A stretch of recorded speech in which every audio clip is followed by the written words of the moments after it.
ખેડૂતોને એ શીખવાડ્યું નથી કે ખાતર કેટલું આપવાનું, એનો ડોઝ કેટલો છે કહ્યું નથી. મેં પૂછ્યું કે જીએનએફસી ના એક આરએનડી ડિવિઝન સંશોધનો કરે ને એમની કે ખાતર કેટલું આપવું છે, તો ખેડૂતોને તમે શીખવાડતા નથી કે ના, પણ ખરેખર ખાતર કેટલું આપવું જોઈએ તે 1 વીઘામાં 2 થી 4 કિલો ડીએપી હોય કે યુરિયા હોય 1% એટલે 1 પીપ હોય 200, એમાં વધુમાં વધુ 1 કિલો આ ખાતર નાખી પાણીમાં ઓગાળી અને જમીનને આપવાનું છે. ખાતર આખું નહીં. આ દારૂ પીતા હોય એ દારૂમાં પાણી રેડે પછી પીવે કે નહીં, અને સ્ટ્રોંગ બનાવી પીવે. આ ખાતર તમે જુઓ, યુરિયામાં 46% નાઇટ્રોજન જોઈએ. કેટલો જમીનને સારામાં સારું બોયેલું ખાતર હોય તો એમાં 1% નાઇટ્રોજન હોય.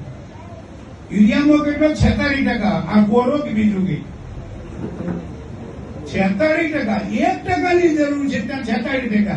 પછી એમ કે છે ભૂમિમાં આટલો જતો રહે, ઉપર આટલો જતો જ રહે, પાણીમાં ઓગાળી નાખો તો પ્રશ્ન થાય. બેઠા ડીએપી વગેરે નાખો, જ્યાં પડે છે ત્યાં ભૂમિને બગાડી દે છે. પકડે છે કે નહીં? થોડાક લાકડા જેવી જમીનો થઈ છે કે નહીં? ખાસ કરીને જ્યાં ડાંગરો આવે છે અને ખાતરો આપે છે. તમે જમીન તો જુઓ, ખેડા જિલ્લા માતર ને બધા અમે જઈએ છીએ તો કલ્ટી વાગતું નથી. કલ્ટી જમીન ખેડવા માટે ડીપ ભેરો લગાવવા પડે. પેલા શું કહો છો તમે? ભેરો એટલે નહીં, રોટાવેટર નહીં, બે પાખ્યા ડીપ પ્લવ આવડા ઢેફા પડે એટલે એની મારવાના રોટાવેટર. ઢેફા ભાગવા માટે રોટાવેટર વાપરવાના વાળા. આવી જમીન કડક થતી ગઈ છે. એટલે મોટો પ્રશ્ન આ ખાતરોના લીધે અને દવાથી આ મારી નાખીએ છીએ અનંત કોટી સૂક્ષ્મ જીવોને, એના લીધે છે. પ્રકૃતિમાં અનંત કોટી સૂક્ષ્મ જીવ છે એટલે બધું થાય છે. આપણી ભૂમિમાંથી આપણે નાશ કર્યો છે, એ જો આપણે પાછા લઈએ તો પાછી એવી જ ખેતી થાય. કારણ કે આપણે બી જંગલ ખોદી તો આ ખેતી કરી છે. તો એવું થવું જોઈએ. સાહેબે કર્યું, એક બાજરીનો છોડ છે 3.5 ફૂટનો છે, બાજરી આટલું છે, એટલાની આપણે જરૂર છે, બાકીનું તો પાછું આપો.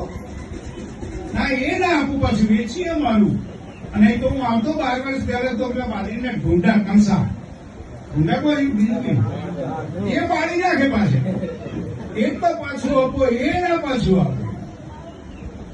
આ સ્થિતિમાં છે.